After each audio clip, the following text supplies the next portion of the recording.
अगर इस महिला की किसी कारण मृत्यु हो जाती है, अगर इनके बेटे अजीत कुमार के किसी हत्या कर दिया जाता है या किसी तरह का घटना होता है, इसका पूरी जिम्मेवार प्रशासन इसलिए होगी क्योंकि इसकी सूचना आज से 6 महीना पहले दे दी गई है। इस राष्ट्रपति से आप इच्छा मृत्यु क्यों मांग कर रही हैं? हम इसलिए हम लोग 3 आदमी घर में रहते हैं, उन लोग 7 आदमी है, विपक्ष में 7 आदमी है।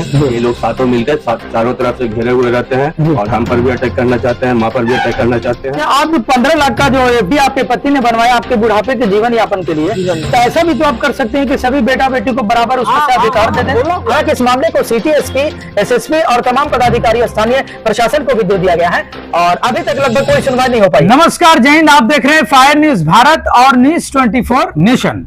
मैं आपके साथ हूं एसएस रिजवी और हमारे साथ है संवाददाता मोहम्मद तैयब जी भी हैं, निलय सर भी हैं और तमाम संवाददाता यहाँ पे मौजूद हैं। लेकिन मामला यह कि जो आप बगल में एक महिला को देख रहे हैं, इनका नाम है कमला देवी और इन्होंने राष्ट्रपति से इच्छा मृत्यु की मांग कर रही हैं। आखिर इनको इच्छा मृत्यु की मांग करने की आखिर क्या जरूरत पड़ी? तो दरअसल ये मामला गया के सिविल लाइन थाना का है और कमला देवी का कहना है कि इनके पति ने 2006 में एफडी करवाया था 15 लाख का और आज देखिए कि रिश्ता इतना शर्मसार होता जा रहा है कि लगातार लोग धन के लोभ लालच में अपने माता पिता और सगे भाई बहन को भी नहीं समझ रहे हैं। इन्होंने भरोसा करके सेकेंड धारा इन्होंने अपनी एक बड़ी बेटी अनीता कुमारी को बना दिया था। अब अनीता कुमारी को अचानक से लालच आ जाती है और वह एफडी में अपना हिस्सा मांगने चलती है। इनके जो पति थे, इन्होंने क्या किया था कि एफडी बनवाया था इसलिए ताकि अगर वो मर जाए तो इनका बुढ़ापे में सहारा बन सके और ये जीवन यापन कर सके। लेकिन अचानक से बेटी के मन में ये लालच आ जाता है और यही नहीं, बेटी ने इस लोभ लालच में इन पर 3 बार अटैक भी करवाया है, यानी कि मारने का भी इन पर प्लान बनाया। हालांकि इस मामले को सिटी एसपी, एसएसपी और तमाम पदाधिकारी स्थानीय प्रशासन को भी दे दिया गया है और अभी तक लगभग कोई सुनवाई नहीं हो पाई है। लेकिन क्या कुछ पूरा मामला है, हम इनसे डायरेक्ट कमला देवी से जानने का प्रयास करेंगे। क्या आपके साथ मामला, आखिर राष्ट्रपति से आप इच्छा मृत्यु क्यों मांग कर रही हैं? इसलिए मांगता है कि हमको डर है कभी भी इन लोग कुछ कर सकता है। उसके बाद हमको कभी एक नजर कोई देखता नहीं है। एक तो बहू जो है, संजली बहू जो है, वो क्या करते, कभी आंगन में मार गिरा देते हैं, कहीं साबुन गिरा देते, पैर से बहुत लाचार हम गिर जाते हैं हर वक्त। इसी के लिए हम सोचते हैं कि मेरा जैसे सुख सुविधा हो जाए, हम गिर जाएंगे। ये तो नहीं कि गिरे तो मर जाएंगे, मरने तो नहीं, हो सकता है भोगना है। हमको कोई डॉक्टर के यहाँ कोई नहीं ले जाता, कोई एक पैसा खर्चा नहीं करता है, मेरा कोई बैंक से पैसा नहीं निकलता है, हम कहाँ से इलाज कराए। मनोज बाबू डॉक्टर हैं, बेचारा यहीं के रहने वाले थे, हम लोग की दोस्ती था, तो इलाज वो अपना तरफ से कर देते, खाली दवा का पैसा मेरा लगता है, समझे। यही सब बात है और हम कितना दिन जीवित रहेंगे या मर जाएंगे, क्या होगा हमको तो कुछ समझ में नहीं आता। अच्छा, आप पर मारने का भी अटैक किया गया है क्या कभी? हम 3 बार हमको आया पकड़ने के लिए, लेकिन हम दिन रात में हम दरवाजा नहीं खोलते हैं, इतना डर लगता है कि कहीं हमको मार ना दे। बोलेगा यही मर जाएगी, सब कहानी खत्म। इस मामले को आपने थाना प्रशासन या सिटी एसपी तमाम लोगों से आवेदन दिया? ये तो बोला है, प्राथमिकी दर्ज करवाई आपने? बोला है जी।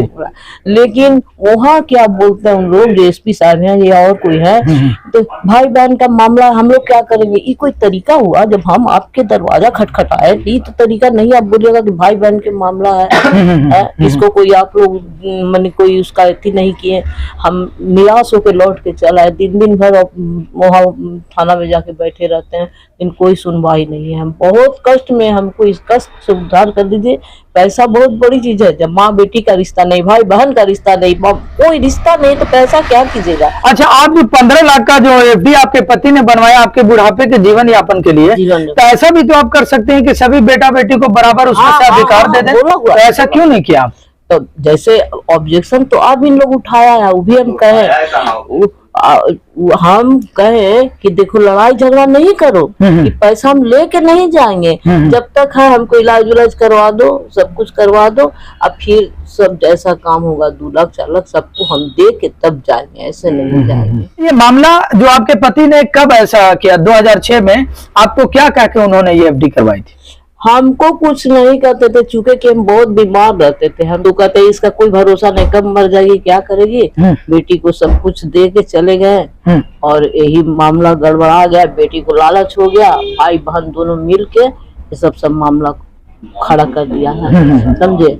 और जो कुछ था सब बेटी पहले ही लेके चली गई, जो जेवर जाते जो कुछ था हमसे धोखा कर दी। हम कौन सी बेटी? बड़ी बेटी। क्या नाम है उसका? अनीता कुमारी। अच्छा, अनीता कुमारी के साथ और भी उनके कौन कौन लोग आपके पीछे पड़े हुए हैं? कौन कौन लोग आपको घात कर रहे हैं? और कौन पड़ेगा, बड़ा बेटा पड़ा हुआ है, संजला बेटा पड़ा हुआ है, 2-3 नाम क्या है उन लोगों का बताइए आप। एक तो अजय कुमार है, संजला बेटा का नाम, बड़ा का नाम विजय कुमार है, और बेटी अनीता कुमार। कौन से बेटे के साथ रह रही हैं, किनके साथ आपका अभी जीवन चल रहा है? क्या नाम है उनका? अजीत कुमार। अच्छा, अजीत कुमार के साथ। अच्छा, खाने पीने हमको तो पैसा कहीं से आता है, छोटा मोटा एक तो दुकान है, दुकान पर भी लोग अटैक किए हुए हैं कि दुकान हम लोग ले लेंगे जी। आपका खर्च अभी जीवन यापन कौन चला रहे हैं, कैसे चल रहा है? छोटा बेटा चला रहा है। मकान जो है सब मेरा बनाया हुआ है जी जी। और बड़ा बेटा जो है सब पूरा ले लिया है, समझे, पूरा ले लिया है और कहता है कि मकान तुम लोग छोड़ो, मकान मेरा नाम से कर दो। और पीछे वाला जो परित जमीन है उसमें बना के और बेटा बहू को दो। तो मेरा उम्र है मकान बनाने का, हम पैसा तो सब आप लोग ऑब्जेक्शन लगा ही दिया है, तो हम कहाँ से मकान बनाए?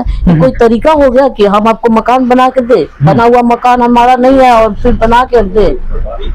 इतना हमको मने हम लगता है कि हमको अभी भी कुछ मिले तो हम अभी खा के आत्महत्या कर ले। 15 लाख एफडी था, उसमें आप अपने बेटी को अनीता कुमारी को अपने नॉमिनी सेकंड नॉमिनी बनाया, भरोसा करके कि समय पर वो निकालेगी, या एक भरोसा था कि सब मिल बांट करके काम करेंगे, लेकिन उसने अचानक से विश्वासघात कर दिया और वो सभी पैसे को हड़पना चाहती है, यही कारण है। तो इस संबंध में आपने सारे लोगों को सूचित भी किया, थाना में, सिविल थाना में, एसएसपी में, कहीं आपकी सुनवाई नहीं हुई? नहीं, कोई सुनवाई। लेकिन एक बेटा का मुंह देख रहे हैं, इसको भी मार देगा, इसको भी मारने के लिए प्रयास किए हुए हैं। संबंध में क्या कुछ बताते हैं अजीत कुमार, जो कमला देवी के एक छोटे बेटा है और यही पालन पोषण कमला देवी का कर रहे हैं? क्या अजीत जी, क्या आप भी लोग लालच में लड़ाई परिवारों से कर रहे हैं और माँ को संरक्षण इसलिए दे रहे हैं कि अब भी आप ही के हाथ में आ जाए? क्या ऐसा मामला है? ऐसा कोई बात नहीं है, हम कभी पैसे का लालच में नहीं रहते हैं। आज भी हम माँ को बोलते हैं कि नहीं होता, इन लोग इतना लड़ाई झगड़ा कर रहे हैं, इन लोगों को पैसा दे दो और हम जब तक जिंदा हैं तब तक हम आपका संरक्षण करेंगे। सब कुछ जो भी है सेवा सत्कार सब हम करेंगे। जी अजीत जी, आप काफी डर के माहौल में रहते हैं और लगातार अभी भी मैं देख रहा हूँ, जब से आया हूँ काफी आप डरे सहमे हुए हैं। क्या कुछ मामला है और आपके साथ क्या कुछ घटना हो सकती है?